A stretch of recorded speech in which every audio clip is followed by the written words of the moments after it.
اس سارے کھیل میں میری نظر میں اگر کوئی سب سے بڑا لوزر ہے تو وہ ہے بلاول بھٹو زرداری۔ آپ کو بھی حیرت ہوئی ہوگی، لیکن اگر آپ ڈاٹس کو کنیکٹ کریں تو پھر آپ بھی کہیں گے کہ یقیناً بلاول بھٹو زرداری وہ پاکستانی سیاسی شخصیت ہے جو اس سارے بحران میں ارریلیونٹ رہے ہیں، باوجود اس کے کہ ان کے والد محترم صدر مملکت ہیں۔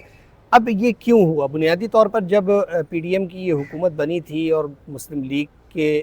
پاس وزارت عظمیٰ آئی تھی، تو اس وقت مسلم لیگ نے باقاعدہ طور پر پیپلز پارٹی کو آفر کی تھی، بلکہ کچھ دن پہلے بھی ان کو آفر کی تھی کہ آپ حکومت کا حصہ بن جائیے، لیکن پیپلز پارٹی نے سوچا کہ حکومت کے حصے میں جس طرح کی بدنامیاں ہیں تو اچھا نہیں لگتا کہ وہ بھی اس کا حصہ بنے اور ملبہ ان پر بھی گرے، تو انہوں نے ایک علامتی عہدہ لیا۔ سندھ میں ان کی حکومت ہے اور وہ ان سارے معاملات کو بہت اچھے طریقے سے انجوائے کر رہے ہیں، اور ان کو لگتا تھا کہ پاکستان میں تو اب جس طرح کے الیکشن ہو رہے ہیں اسی طرح کے ہوتے رہیں گے، اور جو بدنامی اور معاملات ہیں وہ خرابی ساری نون لیگ کے نصیب میں جانی چاہیے، اور ہو بھی ایسا ہی رہا تھا۔ لیکن کیا پتہ حالات کیسے بدلتے ہیں۔ تو یہ جو ایران، اسرائیل اور امریکہ جنگ ہوئی ہے، اس میں جس طرح سے پاکستان ابھرا، آپ سوچیں اگر بلاول بھٹو زرداری حکومت کا حصہ ہو کر وزیر خارجہ ہوتے تو ان کی کیا ٹور ہوتی، ان کے تعلقات کہاں تک ہوتے۔ یہ جو اس وقت سعودی عرب، قطر، ایران اور امریکہ سے پاکستانی حکومت کے تعلقات بن رہے ہیں، یہ صرف حکومتوں کے تعلقات نہیں ہوتے، یہ شخصیات کے بھی تعلقات ہوتے ہیں، اس کی بھی ایک اہمیت بنتی ہے۔